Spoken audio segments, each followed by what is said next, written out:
ay abot na ka sa point sa kinabuhi ba nga na face na nimo ang reality kung unsa gyud tinuod na kinabuhi. Ito ng panahon, bata pa ka, ang imong gusto i-enjoy lang, lingaw lang ka diha, wala ka na gunahuna ani ana.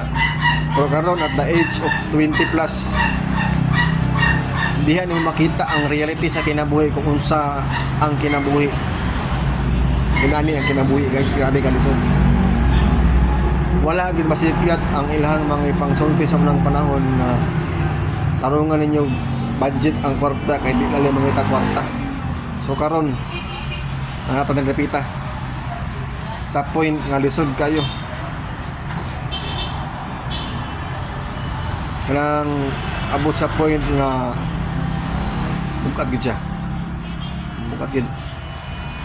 Makaingon ka na I don't know how to manage, how to balance my situation, but by virtue of no choice kinahanglan nimo ipadayon ang imong nasugdan tungod kay sayang, ano ba?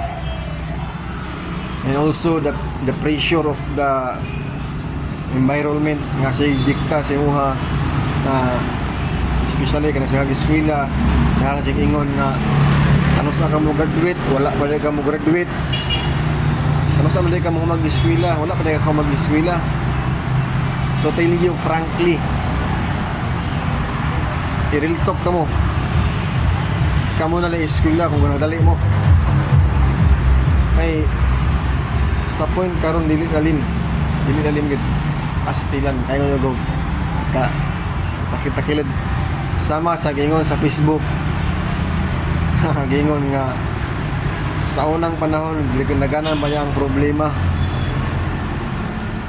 pero sa pagkakaroon na absent gid siya.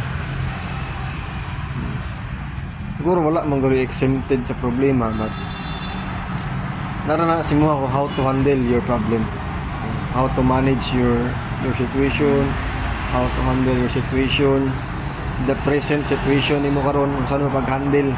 Ano ingon nga patibayay na lang, palakasan na lang, palakasan ng loob sa makasurvive, how to survive this kind of situation right now.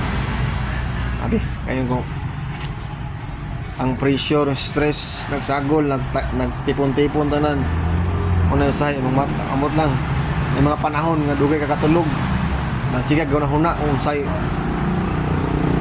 ering itom, hero ba sa bani? Stilan. Oh, hay. Ano ba? Oh. Ano wala? Betul, laban.